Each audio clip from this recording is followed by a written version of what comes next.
All right. I think here we are. I think we're live. Everybody, I'm super pleased to introduce our panel to you today. Really fantastic musicians and fantastic people. We have from the Navy Band, Chief Musician Jonathan Yanik. Hey guys. We have from the President's Own Marine Band, Master Sergeant Stephen Temme. Hello.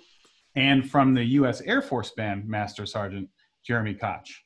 Hey, hey. All right, so they have a lot of information for us today, and I'm just going to turn it over to them. All right, cool. Well, I think I'm going to kick it off here. So we kind of came up with sort of a schedule of things to talk about. So I just wanted to first say sort of the topics we're going to cover. And I think the way that we're going to try to do this is kind of talk some of these topics down and then take some questions at the end. So first of all, topics. Number one, what are the United States military band's function and what is the job like? Two, how do I join the band? What's the audition like? And three, how do I prepare for the audition? What are they looking for when I'm playing? Four, how can I set myself up for success on the audition? And what is the audition day like? And finally, five, what happens after I win the audition? What's boot camp like? And then we're going to go into questions and answers probably at the end. So back to topic one. What are the military band's function and what is the job like? So I'll start and then pass it off to the other guys. So first of all, many of you know music has been like a integral player in military life going back all the way to ancient Greece, really. In the United States, bands go back to colonial times. They were sort of based on British musical ensembles at the time, of course, since we were a colony of Britain before the Revolution.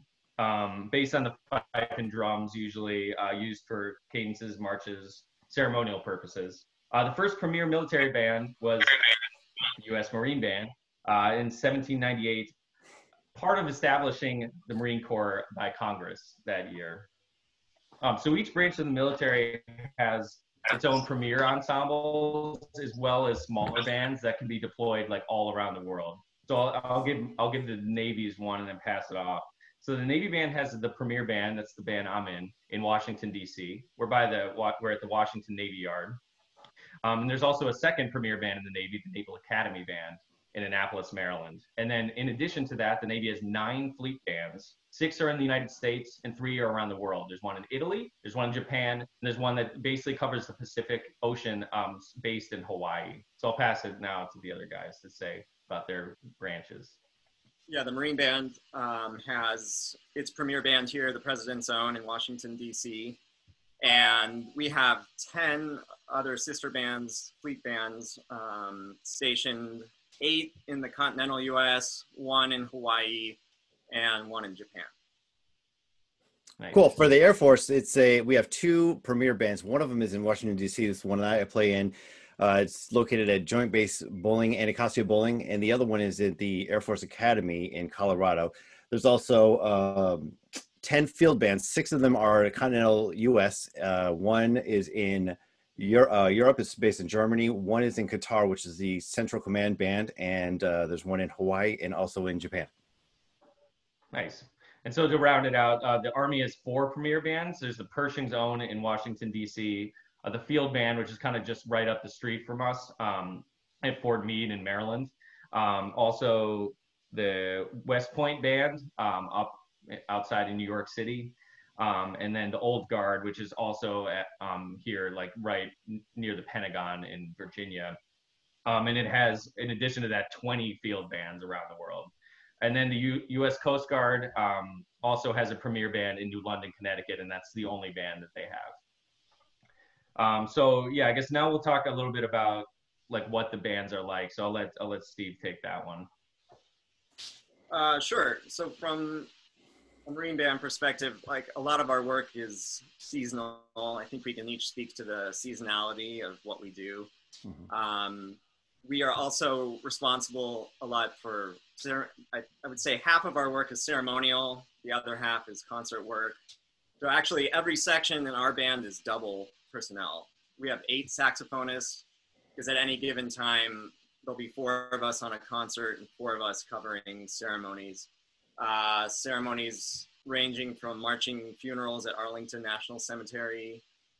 In the summertime, the Marine Barracks hosts a twilight tattoo or parade, not a street parade per se, but at the Marine Barracks. So that's a big part of our summer work on Friday evenings, doing that bit of marching. And then there's bigger national events that include ceremonies and marching from the inauguration to state funerals. So that's one different aspect of our work. Also, as far as the year goes, we tour in October for our band. You know, a lot of the bands tour on a rotating schedule. So our season of tours leading up to that is in the fall. And then in the winter time, we have an indoor music concert series that rotates between the Marine Band, the Marine Chamber Orchestra, and then we have a chamber music series, which also streams live from our YouTube channel. So those rotate on Sundays until we get into the summer, and then we have 2 concerts a week outdoors at the Capitol and other locations around the DC area.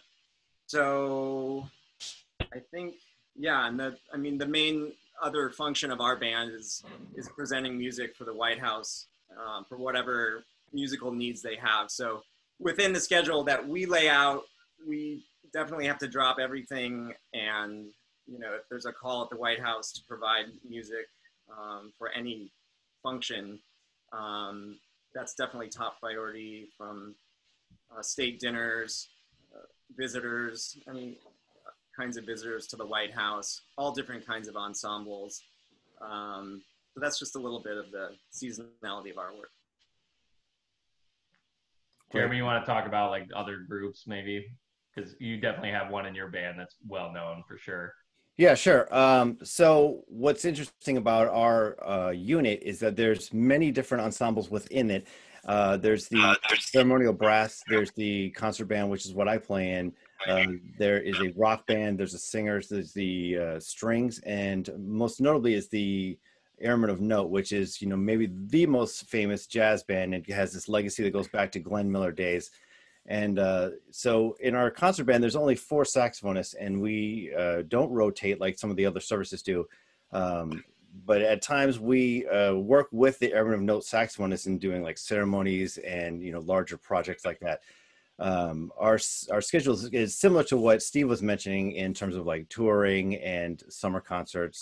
And we don't do quite as many rotating ceremonies and funerals as Steve and I think the Navy and the Army band do. But in summertime, we go out and help our ceremonial brass to alleviate some of their strain on time. We also do holiday shows in the winter, and we try to do at least 2 or 3 recording projects per year. We also have a guest artist series concerts that we just wrapped up with. Actually, our last one just got canceled last week due to all of this going on. So it's you know, there's slight variations in all of our jobs, but it's, you know, kind of very similar in a lot of ways too. Yeah, so as they were saying, like, sorry if we're going, we in the military get used to like saying things quickly, like, you know, head of state dinners, whatever. Like, if you have questions about that, we're happy to answer later. But yeah, basically our job is really cool because we both do like really high-end wind ensembles. So, like, all the 3 of us are all like kind of in the concert band part of our group. So we do high-end wind ensemble concerts. Right. We do tour concerts, we do summer concerts that are more pop oriented, but the ceremonies are like a lot of the reason why we really exist. So like Arlington Cemetery, as Steve mentioned, playing presidential support, as he also mentioned, are kind of like the higher visibility things. Like you'll see us on CNN or, you know, C-SPAN or whatever occasionally. And definitely like during the inauguration, you'll see us for sure. But it's really interesting because we have to do everything from playing like the most, you know, gorgeous hymn in a funeral band for like a fallen veteran at Arlington, but then also play like the most crazy new concerto or something, you know what I mean? So our job's really cool because it's varied and you have to be flexible. And even, you know, as Jeremy mentioned, we'll have to play jazz sometimes or play pop or whatever. Like on this tour that I just got back from was actually a tour where we combined with our singing group, the Sea Chanters. and a rock group, the Cruisers, and we played sort of like a pop summer show, but like on the road going down to Florida through the South and stuff. And I actually had to like, I was like playing like an improv solo every night. You know what I mean? So you just have to be flexible, which is really cool. What's cool about this job, and we can go into more about why we like this job later. But I think maybe now we could just move to topic 2, which is how do I join the band and what's the audition like? So I'll let Steve run with that one. Jeremy. Or I'll run with it. Right? A fight. Yeah. So how do I join the band? So the band, you join the band by obviously auditioning, and that's kind of what we're here to talk to you about. There's a vacancy announced usually on social media. We send out flyers to different universities or organizations, the musicians union, all the online materials, musical chairs, and so that's how things are done. Usually it's also, I guess we contact, friends and family who have that, network of people who say, hey, this person might be interested. So sometimes like professors too, like we'll email them or whatever also, just to make sure that like the big studios get it. Yeah. Right. Yeah. Right. So the next part is a little bit different depending on which service. In the Air Force, we require a pre-screen for people to come in. So what that means is it's 2-part pre-screen. One, we require our candidates, auditionees, to go to a recruiter to get physically and medically approved. There's certain conditions in the military where you are, not allowed to join for X reasons. And they just want to make sure that if you were offered the job, that you would be able to take that job. The second thing is putting in an audio recording of just excerpts to see if you are of the caliber that you would be invited to come to where you're auditioning. For us, once that process is through, we narrow it down, usually 30 to 40 people, I believe, and invite them to come to our base in Washington, D.C. and go through the auditioning process, which is kind of an all-day event. You show up early in the morning, you register with the audition staff, you go to a holding room where you can expect to be waiting all day long. It's a long process, a lot of waiting. You're assigned a number, you go to the first round, which is in the morning. You're usually allowed to go to a holding room, or not a holding room, a warm-up room where you can, warm up for maybe 30 minutes to an hour. Depends on which service you're in. I think Jonathan was talking about doing only like 15 or 20 minutes warm-up before your first audition, so it'll be like, for us, it would be, we do it like you were saying, we're starting to do a thing in the Navy band auditions where we're contacting like groups of 12 or so and giving them like a time to show up. Like, hey, you guys show up at 7:30. Hey, you guys show up at 8:30. You show up at 9:30, and they'll go to like a holding room for 45 minutes to an hour, or maybe a little more. And then after they're in the holding room where you can warm up, you get to go upstairs and like have 10 or 15 minutes in your own room by yourself before you go into the audition. So, yeah. So the panelists, the whole thing is screened, and so you're not going to be seen. And the panel is usually comprised of the saxophone section and maybe 1 or 2 woodwind principals, maybe a principal oboe or clarinet, maybe a random brass player or percussionist, and that's kind of how the first round goes. For us, we have the auditionees do kind of like a solo excerpt, maybe like the first page or first movement of Ibert or Creston, and then followed by excerpts and then sight reading. After that process, everyone's going back to the holding room. The panel will discuss which candidates they want to move forward. More waiting around. Second round happens, which has been trimmed down to maybe 10 people. More excerpts, more sight reading. It just gets more challenging. More people are coming into the room to observe the audition at that point. Possibly our commander might come in, but usually for the final round, who's the conductor, then it's usually down to 3 candidates for the final round. And this is where in our organization, we usually bring the screen down so that the panel can see what's going on. And usually the person is placed in some kind of an ensemble so they can see if you are a good fit with, let's say the person would play with a saxophone quartet to see if they're, you know, blending well, seeing what their intonation is, see how they respond to differences in following. And they're, it's just, you know, seeing what the overall package is in terms of how you fit in.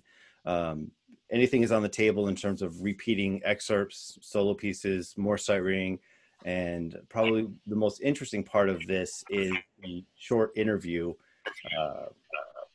You know, there's a possibility that if you were to get chosen for this job, you could be sitting next to this person for 20 plus years. And so it's just kind of a way to make sure that you're not crazy. You don't want to, you know, it's like 96% about your playing and maybe like 1%, you know, of, you know, your attitude. So, I mean, I've only remember hearing about one time where a person smoked the audition musically, but they had a terrible attitude and it was a really hard call because of that. So, you know, just be cool. Don't be a jerk. Be nice to everyone. And, you know, it's just being, you know, courteous. Yeah, man. I mean, so he mentioned that like for the Air Force, and I think definitely for the Army too, because I ended up I was doing the West Point audition before this one, when I got the Navy job, and I had to go to the military processing center to make sure I was fit first. But for our audition, if you go to the interview, that's going to be a little bit a part of that, is to see if you have any like medical conditions, especially that would prevent you from entering. Steve, is yours pretty much the same for the Marine Band? Like, it's very similar, I think, to the Navy's. We do not have a pre-screen. Can you hear me? Yep. Yeah, we don't have a pre-screen either, so yeah.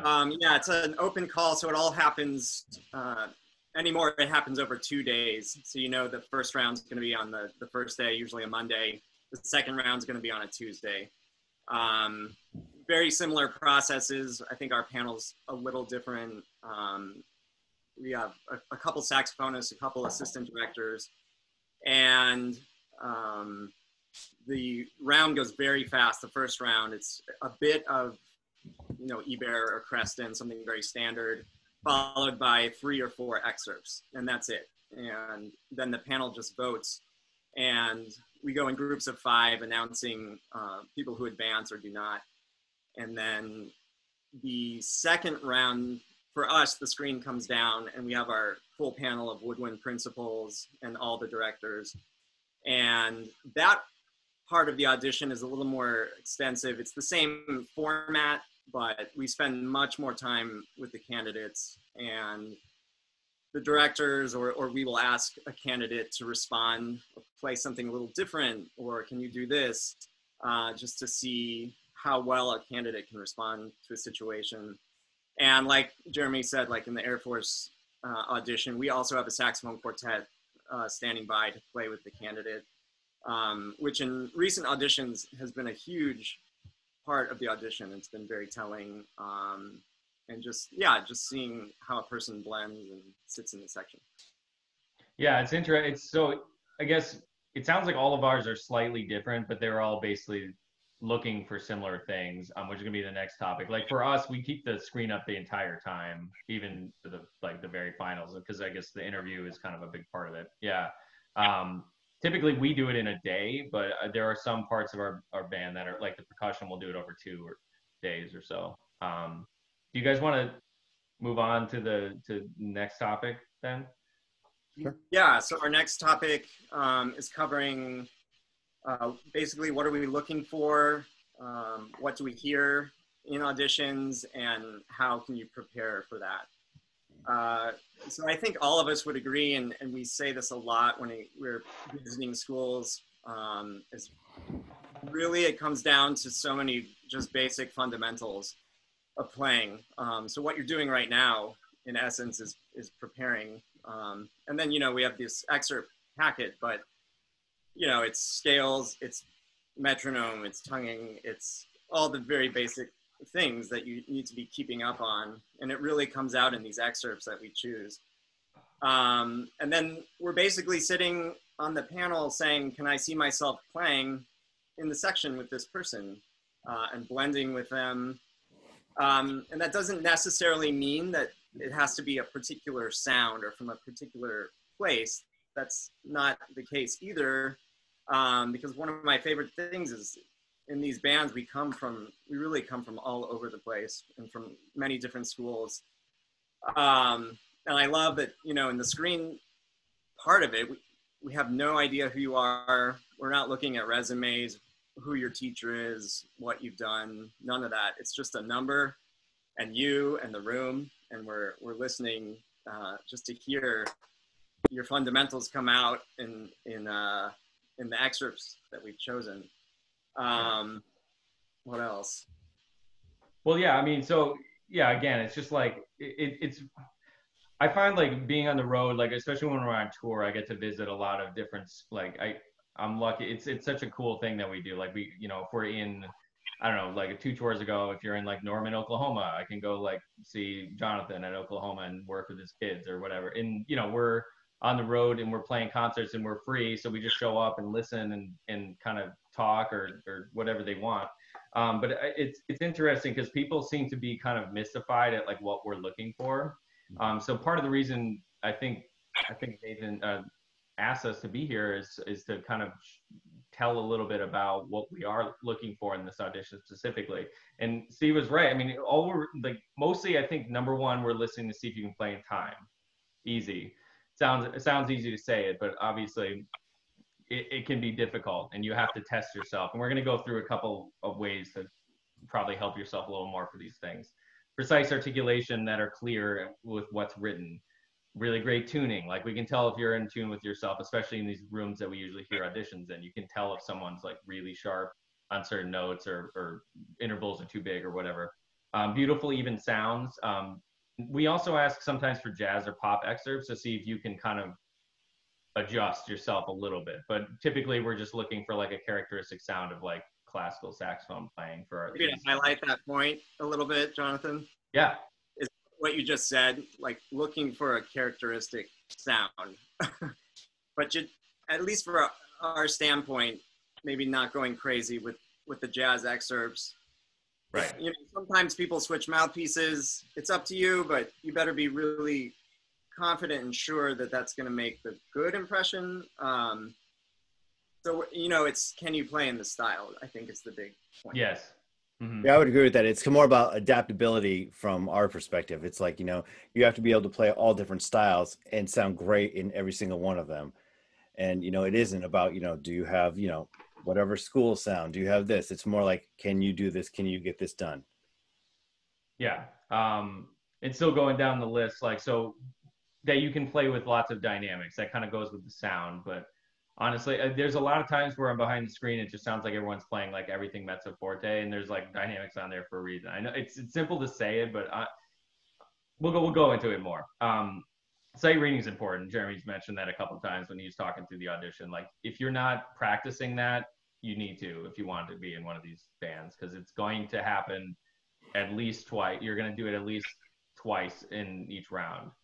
Most of the time. Sometimes, like in ours, in the first round, we weren't sight reading, but then you do a bunch of them in the second and third or something. Yeah, and then I mean, honestly, I think sometimes we get this stereotype that we're all like machines or something that just can play anything, anytime. But that's not true. We all are musicians with our own faults and stuff. And honestly, if you don't play it like perfect, it's okay as long as we see that. Again, like Steve said, your fundamentals are in place and you're like a musician who's thoughtful, who's thought through these excerpts and has really worked on the little things to make sure that it's in time, make sure it's in tune, that the articulations are all very clear. So I think now we're going to move to like a list of things you can do to help with this. So first one would just be to listen to recordings.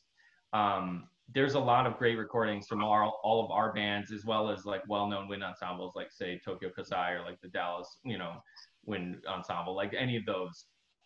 If you like, you know, if you have an excerpt, let's say you had Rolling Thunder by Fillmore, like make sure you grab recording of it and listen to one of the bands play it, so you can get the sense of like the style. You know, sorry, Steve. At that point, I just found out that the Marine Band actually made a YouTube channel list for different auditions. So we have a compilation of the excerpts of, you know, you can just go to one place and listen to them. So I thought that was cool. Yeah. I don't know, Jeremy, you have anything to add to that? Just to mention about sight reading. I mean, that is super important to work on. I know it can be overlooked in, you know, your uh, core materials in school, but it's like, that is something that we do every single day. We might, play something and have to record it the next take. I mean, the turnaround on learning repertoire can be very, very fast. And so Yes. that's Oh my why God, it's yeah. important to know if certain person can sight read or become, know what they're doing and follow these challenges and execute them on the spot. Yeah, and when we go out to do like a ceremony, if we're like opening for some ceremony somewhere in DC or otherwise, like we just will pull out a march book and just read. Like we don't practice stuff like that. And then also, like Jeremy said, concerts typically we get like 2, 3, or 4 rehearsals, maybe, for a lot of concerts to learn. I mean, sometimes it's rep that we're sort of familiar with, and sometimes it's not. Like you have to be able to learn fast. Yeah, the pace is very quick, and I know for us too, we have a standing book at the White House whenever we go, but it's somewhat added to and changed, and things happen really fast and on the fly there, and you got to open something, and everybody's just got to play it. So it is very applicable, like they're all saying. Yeah. So going back to like ways to prepare for these auditions specifically. So listening to recordings, and along with that, I think the biggest thing that when I listen to people play excerpts is the articulation, especially on marches. I got my horn so I can show a little bit of what I'm talking about. So make sure you're listening, like if you're going to do these and you're going to learn the excerpts, listen to some Sousa, Fillmore, Carl King, all the March King, like kings like that. Carl King kings, yeah, nice. And emulate the articulation that you have. So let me show you, so a common excerpt, I think, and tell me if I'm wrong, Jeremy and Steve, but I'm pretty sure all of us will put on something like Rolling Thunder, and Rolling Thunder is a good one for a couple of reasons. It's Fillmore, and it's like the last section in the march. It's good because it shows if you know how to end a slur and articulate notes in a fast march, and also that you can have like even technique through the horn.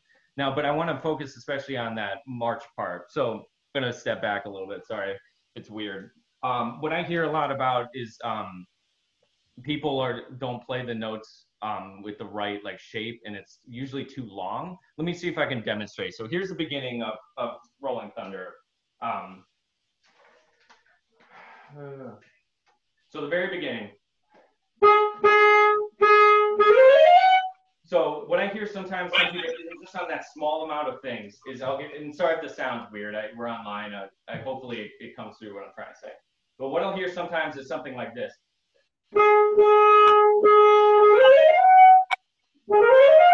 Like that, as opposed to,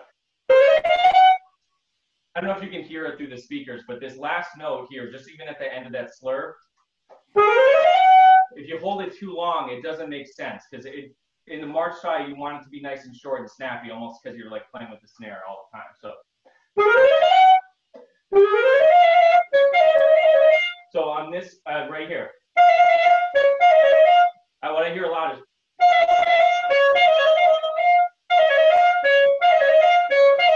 which is it's too long. It's not correct in the style. You want it like that, a little short. I don't know if that is that coming through, guys. I don't know. Hopefully it's okay. It's kind of come through.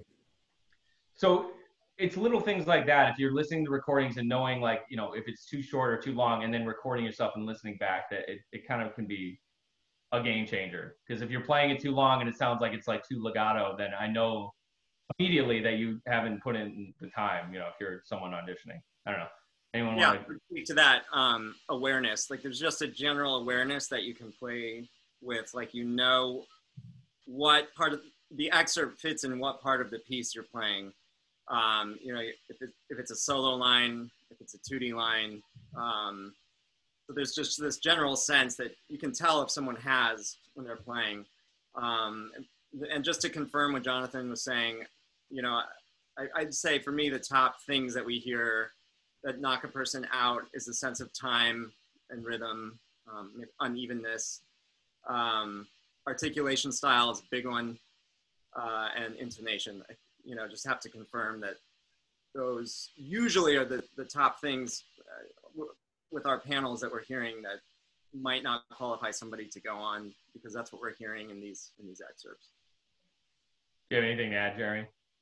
No, I mean, it was what you guys said is exactly right on point. I mean, it's having clean technique, articulation, but kind of what you both were saying about knowing the style and doing your homework. You know, how does it fit in? How does, you know, what you're playing, is it correct in terms of the style? What is it? How does it connect to the lines around you? Are you, or, you know, are you in charge at this point? Are you should be subservient? You know, it's like just knowing the background, knowing that you've listened to it, knowing that, you know, you've done your homework basically. Yeah. And I guess, yeah, it's basically like attention to detail is basically I think what we're trying to say. It's a very military-y thing for me to say, but you know, we're doing a military spotlight right now anyway. But it's just like it's those little things. Like if you're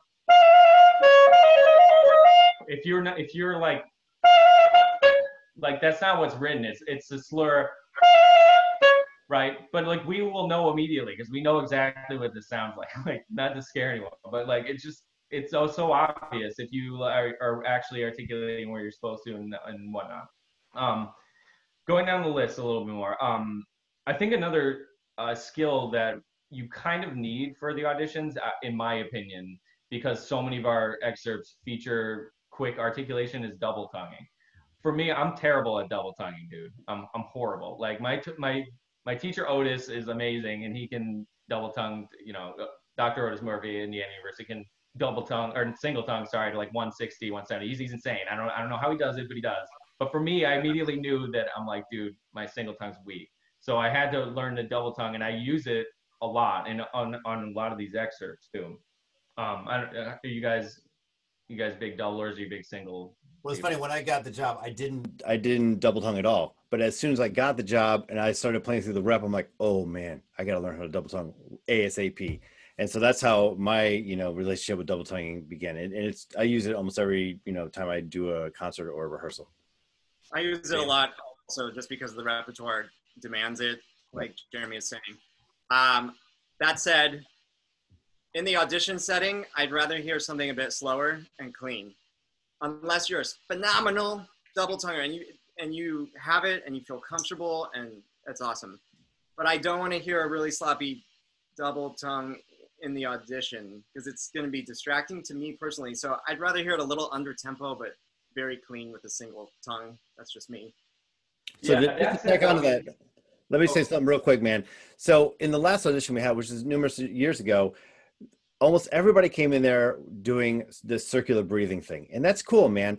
But it was at the detriment of their tone and phrasing. And it was basically just like a showing off technique. We can hear what you're doing, and it's like, it's not effective. So the decision that you make, is it a musical decision? Like, you know, Steve was saying, can you do it because it's cool? Can you do it because it's effective? You know, and it's always about doing the most effective thing to show yourself in the best light. You know, maybe it's not necessary to always, you know, circular breathe. That's just a little pet peeve I had.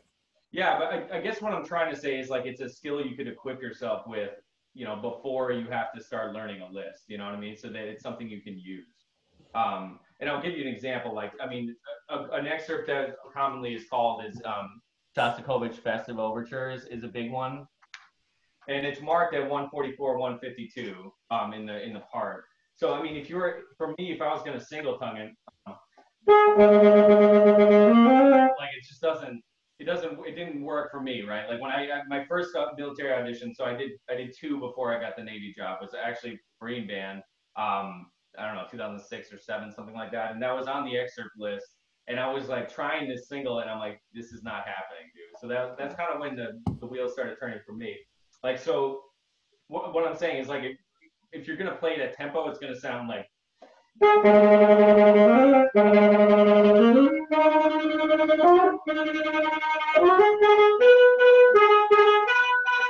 mean, there's no way I'm going to single think on that ever. And I don't know. I mean, there are people out there that are crazy good, but if you can equip yourself with the double tonguing, you can just do it without having to go, you know, really in the tank and take the tempo down a lot. It'll help you. I think that's my opinion. I don't know if you guys have any more on that. Because we do use it all the time. I mean, I try and circular breathe. I need that too. I'm not the best at it. I'm not the best at double tonguing, but I do use them, and yeah. I'm always working on it. And it's a skill. So like Jonathan says, if you can start developing that now, awesome. Yeah. And it's a whole nother topic. I mean, I could go into how to do it, but we'll leave that for another time. Do you want to move down the list there, Jeremy? What's next on the list? We got like phrasing or timing or like, you know, how to practice, things like that.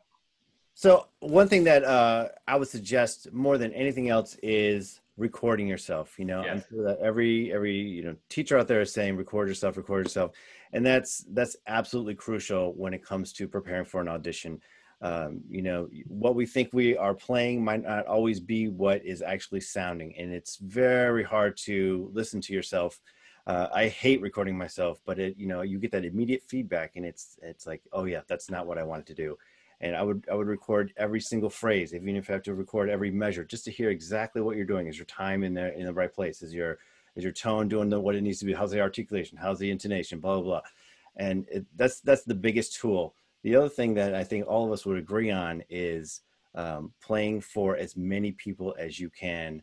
As many as you can. Grab your dog in the neighborhood. It doesn't matter. As many as you can play for, so you can just get used to just waking up at 4 a.m. and be able to just churn this out the best you can. That's kind of so true. Yeah. I mean, I think, and I've known people to really hype themselves up. I mean, physically, like they would run up and down stairs and then go play their extra. Right. But you want to elevate the sense. I mean, you're going to be nervous. You want to be thrown off a little bit. You don't know what the day is going to be like, which I think we're going to talk about that next. So simulating that as much as possible with people is excellent. Playing for anybody you can.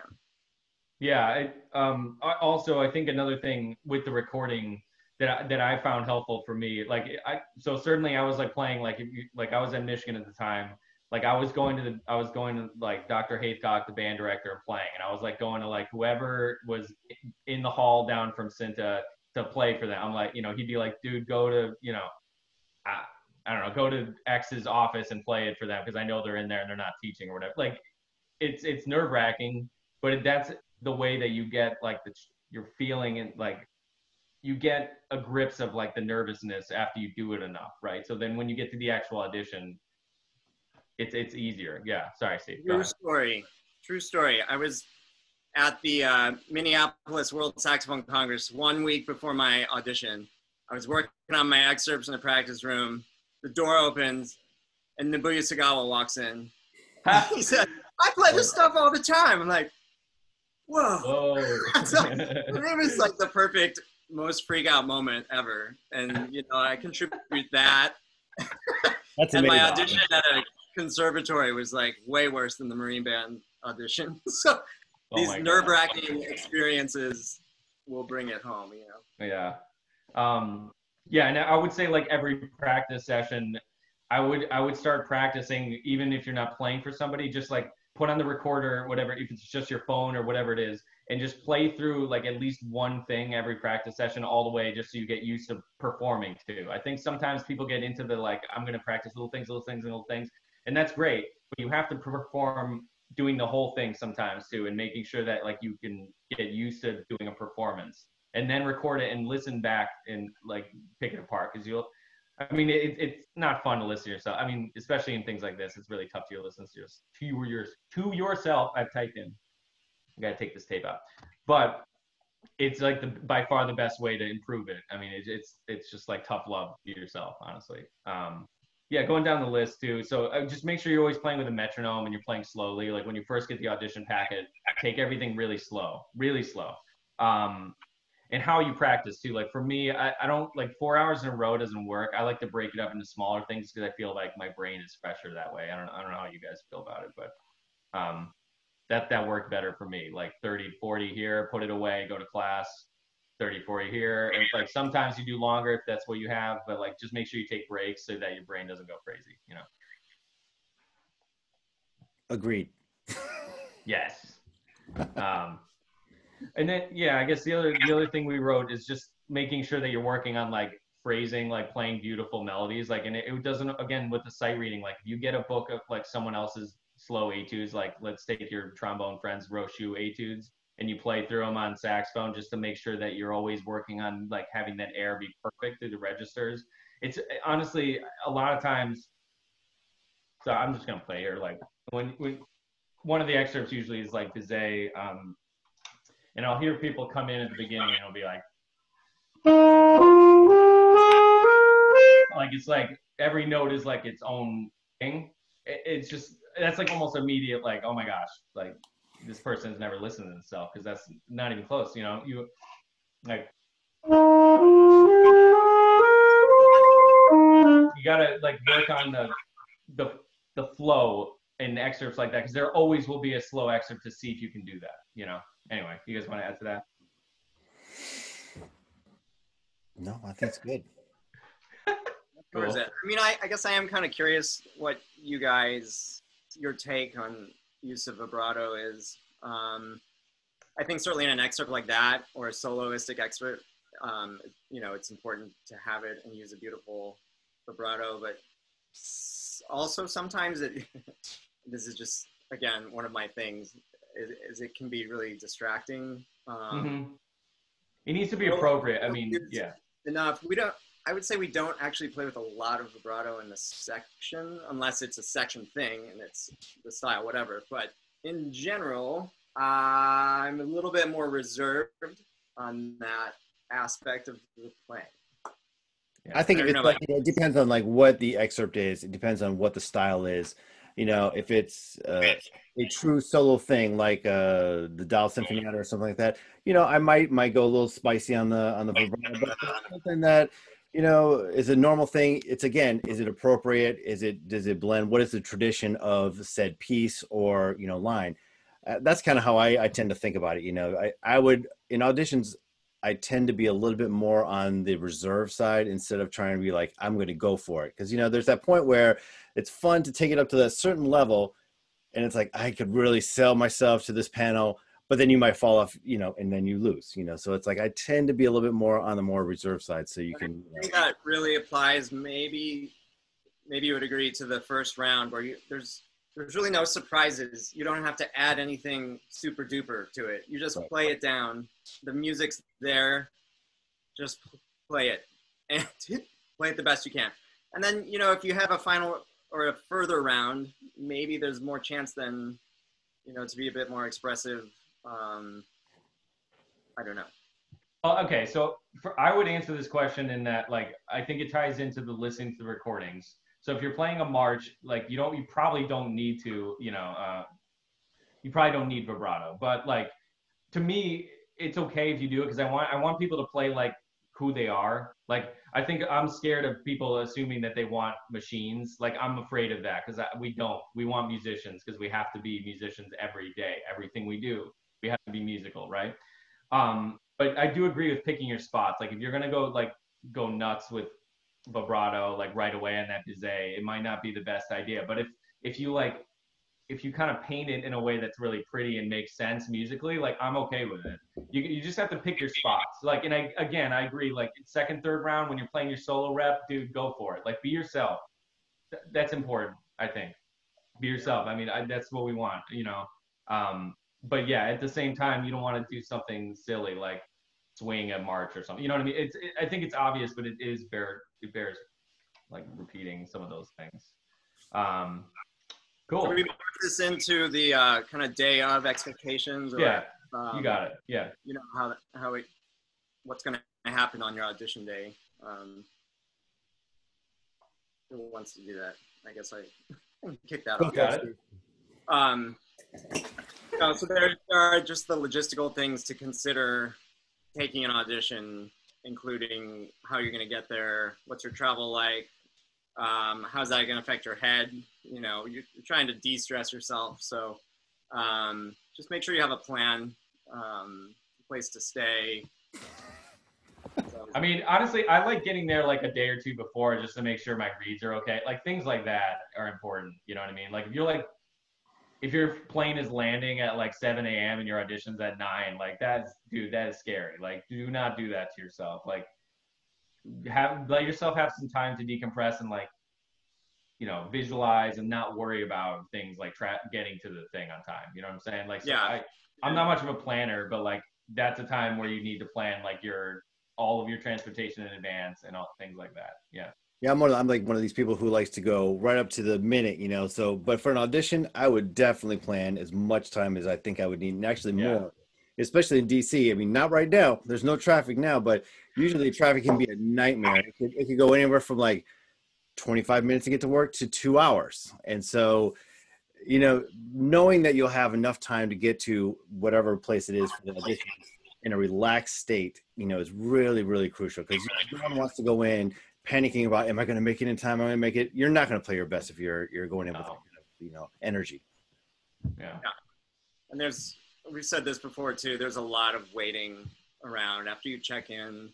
So I think the day is more about your mental space, what you're going to do in the waiting time.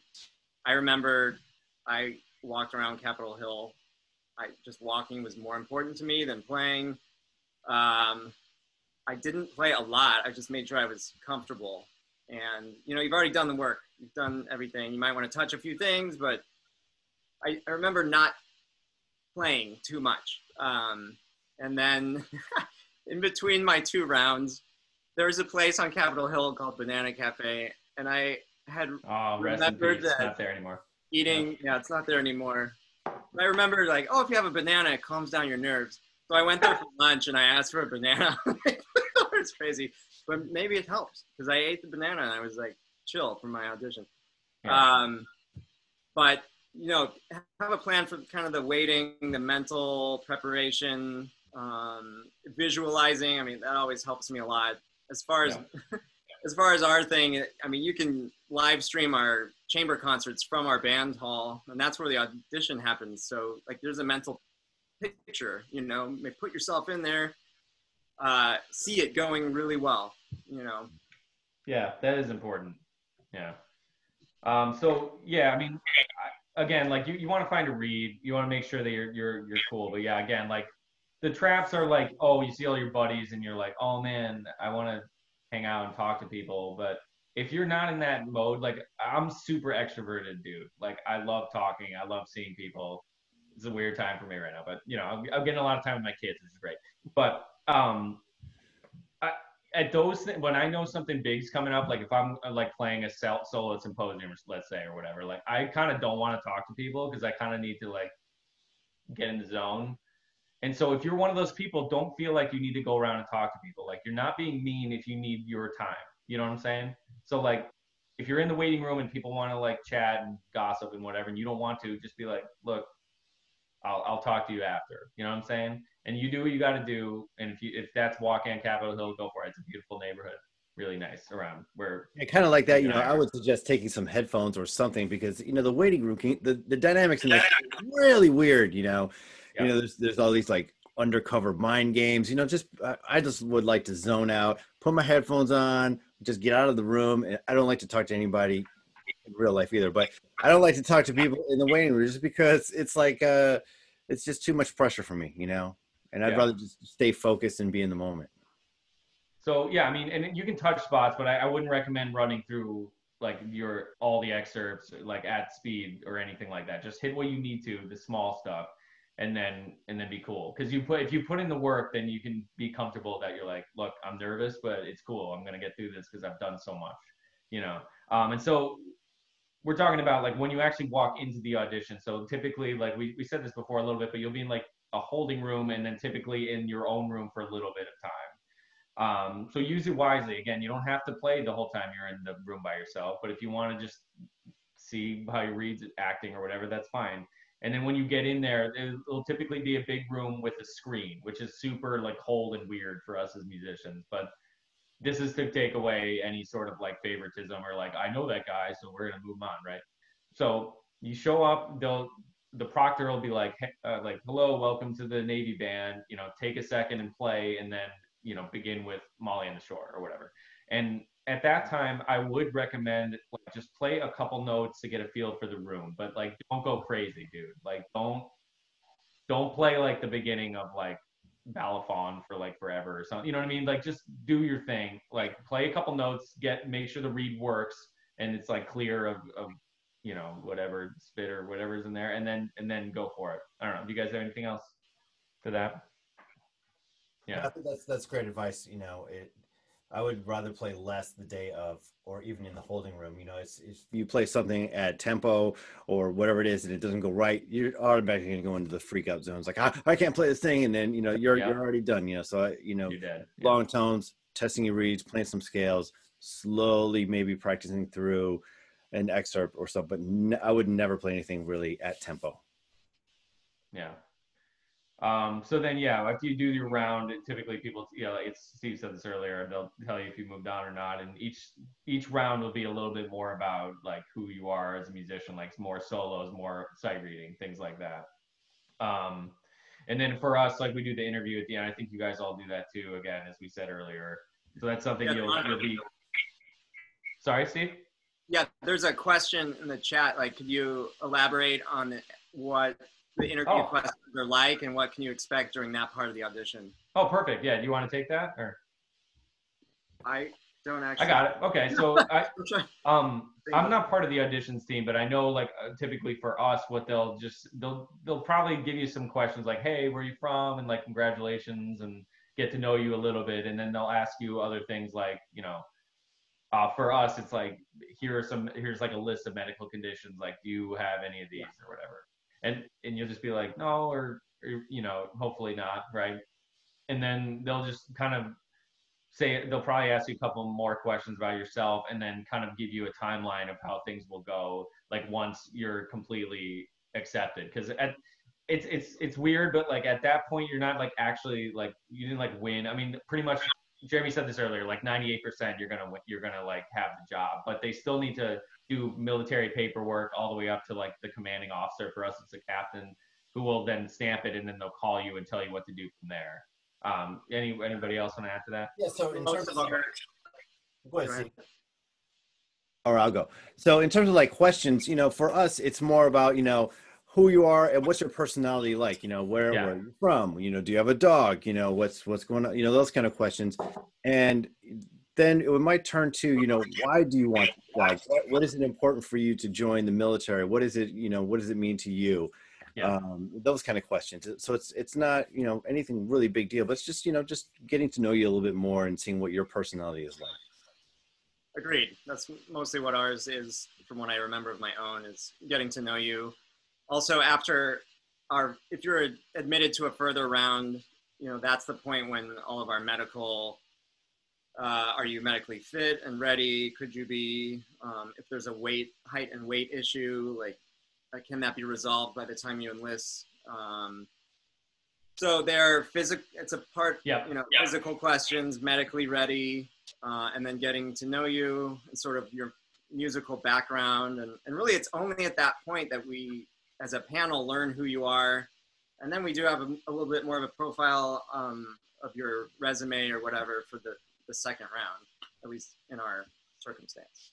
I forgot, I did forget, Adrian, like from my section, just texted me. They'll also ask you about things, like real life things, like if you're like severely in debt or you have any felonies on your record or whatever. Not that it's like to talk about here, but it's something you can expect since it was asked. Right. Okay.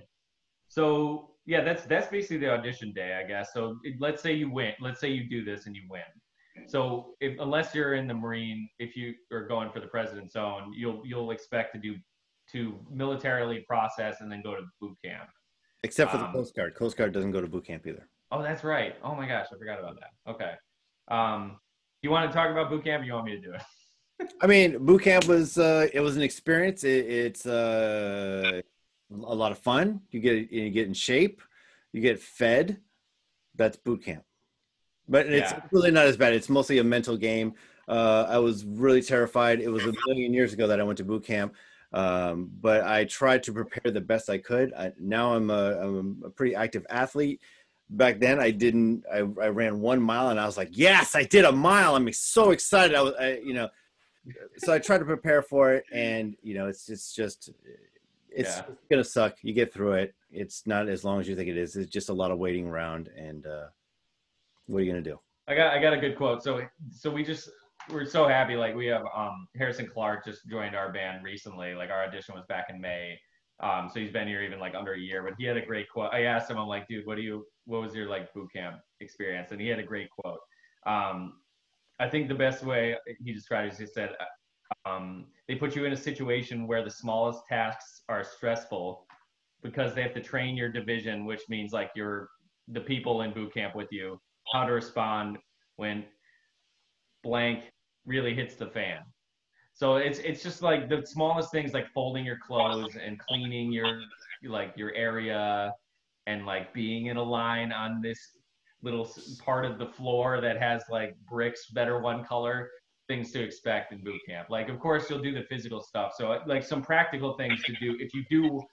If you end up doing this, you take the audition seriously and you win. What I would expect is like I would do things like I would run, or I would do circuit workouts, like push-ups, other physical activities to get yourself like at least ready, so you don't show up and get like destroyed on day one and be sore, because that would be really terrible on top of all the like psychic damage they're gonna try to put on you while you're there. So I would cut your hair first. Don't bring anything. So that's pretty much it. But it's really not that bad. Oh, am I like making a weird noise? You sounded like a robot. I know you don't want to be a robot, but you sound like a robot. Try not to be a robot, man. Yeah. In our case, we report directly to Marine Barracks after military in processing with a recruiter from wherever you're from. And then we show up at the barracks and we have a 4 to 6 week training period with the drum major of our band, who's the ceremonial figurehead, and he teaches you everything about the Marine Corps and being a Marine. I also wanted to add in our case, it's expected that you'll be playing all the saxophones. I know that's not the case in the Air Force Band, but that's kind of the case for us too. Yeah. It is, yeah. So, the audition for us is on alto. I had never played Barry before, and I show up in the Marine Band. It's the first thing I do, and I turned out to love it, and I still love playing Barry. But, yeah, man. We rotate all the horns, and it's absolutely expected to be proficient on each one. There's been weeks where I played all of them, and you're managing all the equipment and the being ready. And so that's a very real scenario in our band, being able to switch up at a moment's notice, basically, which horn you're playing. So just because the audition is on alto, it is definitely expected that you'll be playing all of the horns. Oh, let me add, so if you do get in one of the bands, they'll either have pretty new horns for you to use. Like if you don't own a Barry or you don't own a tenor or whatever, they'll have one for you to use. And once you're in the band, you get equipment, like you get an allotment of reeds and mouthpieces and stuff that you can use. I think it's slightly different for all of us, but it's something you won't have to buy all of the equipment and stuff either. Yeah. Right. All the equipment is provided for. Everything that you would need to sound and successful. Your reeds, mouthpiece ligatures, neck straps, horns. It's one of the great perks. Obviously, we don't necessarily get to keep our horns if we were to leave or to retire, but there's the other things are provided for you, and that's fantastic. Yeah. Also, yeah, I just saw Harrison in the chat says you can't practice boot camp, so you just have to try to get your chops into shape after 2 months off of playing or something. So anyway, I guess does that kind of bring us to yeah, I think we should kind of round it out with there's a couple questions coming up. We can just, one of them I think was saying how long we've been in, and anyway, we can kind of go through that and answer some questions if that's all right. Yeah, totally. Yeah, and how did you expect to want to do this job? When did you find? Okay, so I've been in the Marine Band for coming up on I think 17 years this summer. I did know that I wanted to be in this band pretty early on in college. I mean, I became aware of them, and some people were winning auditions in bands, so it piqued my interest. I remember being in a Barnes and Noble, and one of those coffee table books about the White House was open, and there was a picture of the Marine Band musicians in there. And I was like, I want to do that. And it kind of stuck. Of course, timing's a huge part of all these bands. When do vacancies become open? you know, having your eyes out. But for me personally, I do enjoy teaching, but not.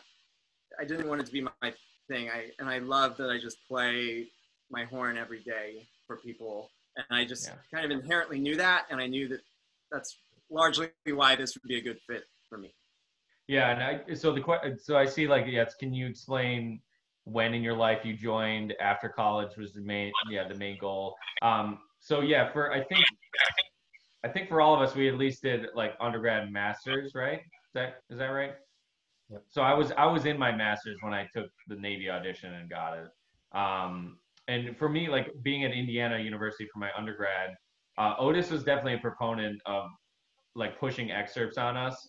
And it ended up being that like a lot of his students are in the bands today, probably partially because of that. And I think that's part of the reason we're on here too, is just to kind of like make people, like help people remember that like we're here and it's a really great job.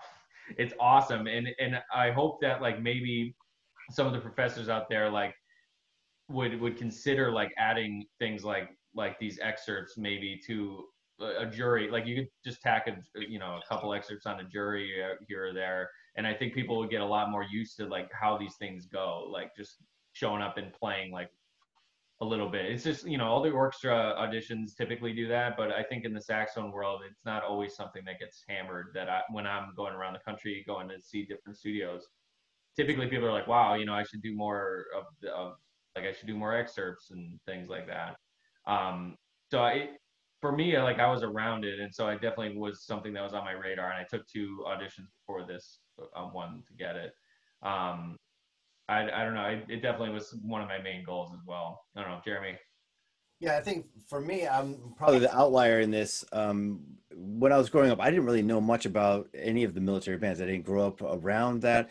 And my goal was I was finishing my master's and I was going to go start my doctorate.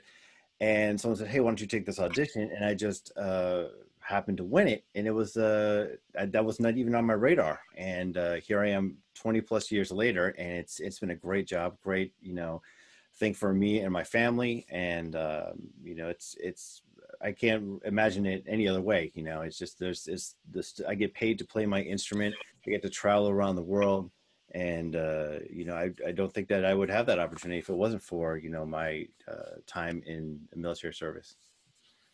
Yeah, and there's another good question here that says, what creative opportunities are available in the military ensembles? And I think there's another myth that we just do the same thing over and over again. But I'd say in our case, that's not true, both for the band itself and us personally. The band is always commissioning new works. There's a lot of rep to learn. It's pretty exciting, and new things are always coming along.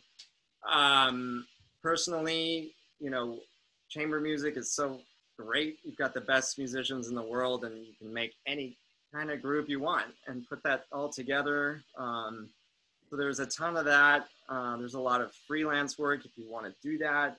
Teaching. I mean, there's a lot of variety to be had, and it kind of is what you make it.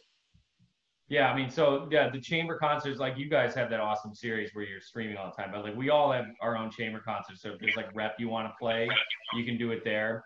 I mean, for us, having Saxophone Symposium is like huge for that. Like we all will do our own recitals, or like we commission concertos a lot. Hopefully, most of you come. It's a great event. Like this last year, we commissioned David Beaton-Benner to write a quartet concerto, which was super awesome, and he's such a good dude and a good friend of mine. But yeah, the bands are usually commissioning stuff. Like this year, we were slated and now we're not going, but we were slated to go to Norway on a tattoo, and we were all going to kind of do chamber music, like performances, concerts, and like also do the tattoo. But not, so that's things like that. Like we're going to Singapore, or hopefully maybe in July, and we're going to play a lot of new works there. And we'll also, again, like the sax quartet that I'm in, like we'll probably end up doing like our own recitals and master classes and stuff like that too. And also like we're doing Midwest this year as well. Like all the bands rotate Midwest, and so again, that's another way to get out there and play stuff. Now, on top of like being in the military band, you usually have enough time to build your own like studios and do your own projects outside of the band. You just have to make sure that you work with the band schedule, and like you always put the band first in terms of like, you know, if you have a band concert Friday night, like you're not going to be able to like sub in the NSO or whatever, you know what I'm saying? So it's just, as long as you find a balance of like your own work and life. Like for me, like I play a lot in a wedding band during, especially like the spring into the summer and into the fall, and like it works because usually my Saturdays are open or whatever, and that's great. And I'm sure all the other guys are doing a lot too. I know Steve like subs a lot, and I know in orchestras, and Jeremy does a lot of like recital series. Like I've had, like we all like do our own recital things and stuff, and like as long as you can work it out with your schedule, honestly. Yeah, can we touch on the jazz things? Because did you guys always want to do classical or jazz? And there was another question about doubling, I think, somewhere up there. Oh yeah, they're saying, does that make you marketable? I don't, Jeremy, do you want to touch that one? So yeah, it can be useful, but it's not essential that you are a doubler by any means. I mean, we're hired as saxophonists, and that's what we're expected to do. If you can play clarinet, you know, you might be able to, you know, switch over to in our case, the Airmen of Note, the jazz ensemble, if you have really good jazz bass. Or you might be able to sub in on some kind of a chamber thing, but essentially we're just saxophonists, and that's. Does the Airmen of Note? I think the Commodores do this. Do they audition you on doubles for like them? You know, The Airmen of Note, 100%. Yeah, so it will be marketable, especially if you're going for like one of the jazz bands in the military bands, and then also there's usually like some sort of like rock or pop or like contemporary music ensemble like saxophone position. Like we have a saxophonist in ours who does that, and they have to audition on a little bit of doubles as well. So if you're not like so interested in the concert band thing, it's definitely helps. Yeah. It does. And then yeah, want to do classical. Sorry. I was just saying, it's not mandatory for us either, but more and more we're pulling together big bands. And there's a lot of White House groups like dance band style. So again, playing in the style, certainly. Not everybody improvises at all. And the doubling is hit, you know, I think a lot of people do just because they grew up playing clarinet or whatever. But it's not mandatory either. Yeah, to answer Luke's question, I've always been like a switch hitter on both, or at least I try to be on both classical and jazz saxophonist. It ended up that I was like a stronger fit for like the concert band, honestly. And I'm called, I think I mentioned earlier, I'm like called to improv and play jazz or sub in or whatever pretty often, honestly. I'll bring my completely different setup on this last tour, so I could play like the jazz like lead alto thing as well as I can. I see a question about the other bands. The question about non-premier bands. So we mentioned in the very beginning that we all have these. What in our career we call them field bands. I think you guys call them fleet bands. Is that correct? We do, yeah. Yeah, and so I mean, those are also very strong groups. And the audition is very similar in that, you know, you're going through the process, the first, second round, all that. The thing about the main difference between the premier bands and the field bands is that they are expected to move around. They're not permanent duty stations like what we have in Washington, D.C., and then our Air Force Academy band is. And so there's a little bit of, you know, if you have an adventurous spirit and you're interested in moving around and seeing different parts of the country and world, that's a fantastic life for you. Everyone is strong musicians, and we hire a lot of people from these regional bands into the Washington, D.C. premier bands. And I don't know that much about the National Guard bands. There's those as well. I didn't mention those at the beginning. But I'm sure that, you know, the Army and I don't know if the Navy has those as well. Yeah, in front of what I understand, actually going back to that doubles thing, like those like fleet or field bands, typically like you will have to show that you can cover like clarinet and flute probably on those too. So it is marketable in those particular jobs too. I'm pretty certain, at least on ours. Right. So we got a question about how often we solo with the band. You guys want to answer that one, and then I'll take it too. As far as our band, it's we have a soloist sign up thing, and everybody in the band solos.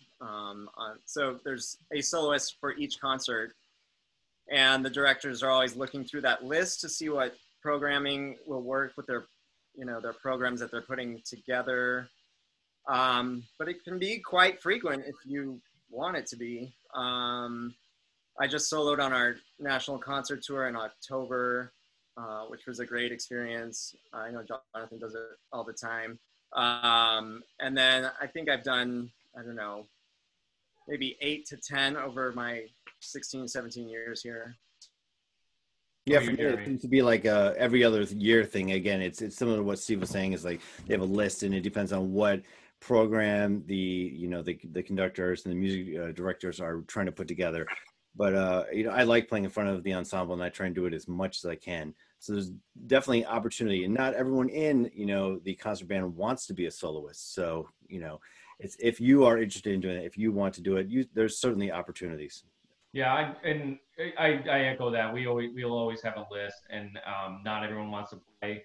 Especially if you have like pieces that fit concerts. Like for instance, like when we're out, like during the summer, Steve mentioned that all of the bands will play at like the Capitol. If you have like a nice like flashy 5-minute thing, like for me it'd be like Chartist or a Rudy Weedoff thing or something, and you can just like that, and it fits really well, great. Like, and you'll get programmed. I think the Navy is like a little different in the saxophone world in that we have the big event, the saxophone symposium we do every year. So we always like will have like myself or like one of the other guys get up and solo, or like we commission a lot of new works. Like again, I mentioned with the Bean Bender this year. So we probably have a little bit more opportunities, and like after we play new pieces, we usually get to play them again and record them. Like we were slated to record the Bean Bender probably in May, but now it might get pushed back. We may end up playing it at one of the other things like Midwest.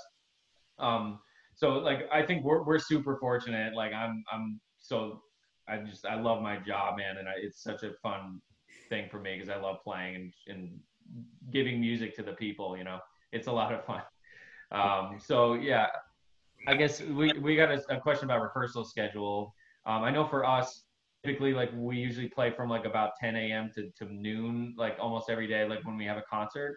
And then but sometimes some people will rotate onto ceremonies and not play in rehearsal, give or take. But for me, being the principal, I'll probably usually do the rehearsals and then other ceremonies around it before a concert. Usually about 2-hour rehearsals for us.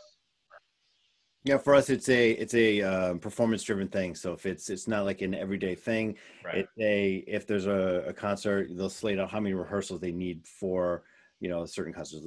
In general, it might be 4 rehearsals for a concert, or if it's a tour, which is more music, maybe 2 programs, or it might be 8. But it's not an everyday thing, and every day is different in this job, which is kind of interesting and fun. Yeah, I definitely echo that. Definitely not every day is the same. How about you, Steve? Same. I mean, for the concert series we're in right now, it's 4 rehearsals from 10 to 12:30 or something like that, and then it would be 2 rehearsals in the summertime for the Pops concerts. Yeah, so it depends, and every week is pretty different, and I really enjoy the variety of that. I know. I mean, it's crazy though too, because for all of us, it's like if a state funeral gets called, like we all have to drop everything we're doing and just like be there for that. Like for instance, like when President Bush died, and we all of the bands had something to do with part of the ceremony. Like everything just changed in like the blink of an eye, like your schedule. So this job is great because it's like a really great job that's usually predictable, but at the same time you have to be flexible to just kind of do what they want you to do when it's time to do it. There's also a question about, is there airfare to and from? I can't speak for all the bands, but for us, since we're kind of a cattle call, we sort of expect people to find their own way out to us when it's time. Same. Yeah. It's same for you, right, Steve? Yeah, same. Yeah. To provide your own transportation to the audition. Mm-hmm. Also, there's a question about sectionals. I mean, that just depends. Like, I know for us, like when we recorded like something big, like the Husa, like music for Prague or something, and it's like a big saxophone part, we'll certainly have sectionals to make sure it's it's really great before a recording or something. But I don't think it's always something we'd like put in the day, but it's kind of a like, as it comes, we'll do something. Like if we're playing a jazz chart, for instance, and like not every, like we want to make sure, and we have like a soli or something, like we have to make sure that everyone's playing it the same style if they're not used to always swinging all the time, things like that. How about you guys? It just depends on what's coming up. I mean, it's not something that we also, put into the day, but if it's necessary, we got to take care of it, Yeah. Exactly. Well, yeah, I guess some other things we want to, yeah, what else do we want to say? So, I mean, again, like these jobs, I'm sometimes a little shocked that some people don't think of these more like in their studios or something. Like these jobs are really great. Like, they're stable. Um, the military benefits are amazing, like the healthcare and all the other things that come along with it. It's a great place to start a family. Like it's something that I think you could definitely put on your like, if you're a professor, if you have a studio of kids somewhere, like something to put on your radar is like something to shoot for people who are interested in it after you tell them kind of what it is and what it's about. I don't know. That's just my like soapbox thing is always when I go and talk to schools is like, you should probably be thinking about this because it's a really great opportunity. It's fun because it's world-class music and it's like, and if it's important to you, it's serving your country too, which is pretty cool. And we get to do a lot of interesting things like for presidents or, other big dignitaries. It's a really cool gig. And DC's a cool city. If you come to one of our bands, it's great. So I don't know. You guys have anything to add to that? No, well, we take a few more questions and we should probably call it a day. Sure. Cool. So we got one. Are all auditions held on alto? If someone's proficient on barrier or tenor, would they be able to incorporate it? So Jeremy, yours are different usually, right? Right. So all our auditions are based on whatever opening there is. So, our last one was Barry Sax, where we hired Carolyn Browse, and she I think she actually did play some alto, but that was just to make sure that she was proficient, but she played Barry for 99% of it, I believe. Yeah. Mm-hmm. Steve, yours are all on alto, right? Like ours. Yeah, it's just alto, and like I said, it's assumed that you will play all of the other horns. Yeah, same for us. And I know the Army specifically targets different horns. Like they'll put out, I think their most recent audition was a baritone sax audition, I'm sure. So they'll target. But yeah, I think typically if we will put in the packet like what is expected of you, and you typically like ours will just be like all of this is going to be on alto. But then like Jeremy or the Army band will be like all of this is on tenor. Yeah. So one other question that I see here, it's asking about our non-musical aspects of the job, and that's something that I don't think that we've really talked about at all. And we all are musical players, and that's what we want to do, and that's what we've signed up to do. But since these bands are all self-sufficient, we are assigned or other duties to take care of, and I'm sure that you all have those two administrative duties, and they change throughout your career. For me, I'm now the manager of the guest artist series, and so I'm coordinating with lots of guest artists to come in and do things with our band, whether it's the recordings or part of the series or commercials or social media things, and that's kind of interesting because it kind of gets me out of my realm of I'm just playing saxophone. So it gives you different skills and just different look on life. And you guys, I'm sure, do the same kind of thing.